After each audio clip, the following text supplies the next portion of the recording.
तो ऐसा है, स्माइल ऑफ कोर्स मेरा फॉर्मूला है। और ये मेरे को पहले नहीं मालूम था कि ये स्माइल में मैं वर्क कर रहा हूँ। ये मेरे को लेटली मालूम पड़ा, आज से समझिए करीब 10 साल पहले या 7-8 साल पहले मेरे को मालूम पड़ा कि मैं जो भी एक पैटर्न फॉलो कर रहा हूँ, ये जो पैटर्न जो मैं कर रहा हूँ, वो स्माइल स्माइल फॉर्मूला में आता है। स्माइल फॉर्मूला का मतलब है कि एस का मतलब है स्मॉल इन साइज। तो मैं जनरली स्मॉल कैप और मिड कैप में इन्वेस्ट करता हूँ। और यानी उस सेक्टर के अंदर में, पर्टिकुलर सेक्टर में जो सबसे छोटी कंपनी होती है या तीसरे चौथे नंबर की कंपनी होती है, मैं जनरली उसको चुनता हूँ। कोई हार्ड एंड फास्ट नहीं है कि मेरे को तीसरी चौथी चुननी है, लेकिन जो छोटी कंपनी उसको मैं चुनता हूँ, क्योंकि मैं सोचता हूँ कि जैसे हाथी है, वो अगर घूमता है या भागता है तो उसको थोड़ा टाइम लगता है, लेकिन उसके छोटी साइज का अगर चीता अगर होता है तो तेजी से भाग सकता है वो।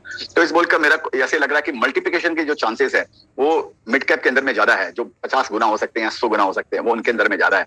तो इस बोलकर मैंने स्मॉल इन साइज चुनता हूँ और मीडियम इन एक्सपीरियंस, क्योंकि सारे चीजों का दारोमदार जो है वो मैनेजमेंट पर डिपेंड करता है। आपके पास में चाहे आप ऑल्टो चला रहे हो या मर्सिडीज चला रहे हो, अगर ड्राइवर अगर गड़बड़ है तो मर्सिडीज को भी ठोक देगा, उससे भी आप पहुंच नहीं पाएंगे। ड्राइवर ड्राइवर अगर स्मार्ट है तो ऑल्टो को भी गंतव्य स्थान पर, आपके कोई भी स्थान पर सही टाइम पे आपको पहुंचा देगा। तो मैं वो इस बोलकर, वो एक्सपीरियंस जो ड्राइवर है उस शिप का या उस गाड़ी का, वो कैप्टन जो है, वो बहुत इंपॉर्टेंट है। तो मैं सोचता हूँ उसको कम से कम 15 साल का एक्सपीरियंस होना चाहिए शेयर बाजार अपनी कंपनी चलाने का, क्योंकि 15 साल में वो 2-3 बार गिर चुका होगा, 2-3 बार रिसेशन देखा होगा, स्लो डाउन देखा होगा, तरह तरह की त्रासदी देखी होगी।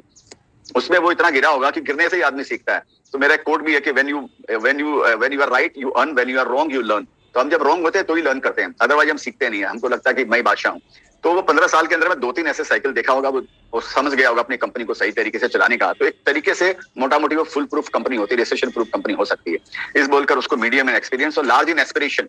तो लार्ज इन एस्पिरेशन का मतलब कि मैनेजमेंट के अंदर में इतनी आग होनी चाहिए पेट के अंदर में कि भाई उसको ऐसे लगना चाहिए कि आज मैं 100 करोड़ से 500 करोड़ में पहुंचा हूं, मैं 500 करोड़ से मेरे को 2000 करोड़ पहुंचना है, 2000 करोड़ से 20,000 करोड़ पहुंचना है। ये अंदर में उसको ये लालसा होनी चाहिए उसमें आगे बढ़ने की। तो वो लार्ज इन एस्पिरेशन बहुत जरूरी है, क्योंकि मैनेजमेंट अगर अरबपति नहीं बनेगा तो हम लोग शेयर होल्डर करोड़पति नहीं बनेंगे उसकी कंपनी के अंदर। और सबसे लास्ट में जो ई आता है उसका मतलब है एक्स्ट्रा लार्ज मार्केट पोटेंशियल। कि अगर आप कितना ही मैनेजमेंट के अंदर में आग हो और कितना ही वो ऑनेस्ट हो और कितना ही बहुत बढ़िया कंपनी रन करता हो, लेकिन वो सेक्टर के जो पोटेंशियलिटी है वही बहुत कम है। कि समझिए 500 करोड़ का उसका टर्नओवर है और मार्केट साइज उसके प्रोडक्ट का 1000 करोड़ ही है, तो अब ये क्या तीर मारेगा? उसके लिए कुछ ज्यादा तैरने के लिए समंदर ही नहीं है। तो कम से कम ऐसा हो कि उसका मार्केट साइज वो 5,000 करोड़ का है, 20,000 करोड़ का, और वो बैठा आज के दिन 500,000 करोड़ में, तो उसके लिए नापने के लिए पूरा समंदर है। तो इस बोलकर मैं ये करता हूँ कि एक्स्ट्रा लार्ज मार्केट पोटेंशियल भी होना जरूरी है। तो ये स्माइल का फॉर्मूला है और यही मेरी जिंदगी में मैं अपनाते आया हूँ।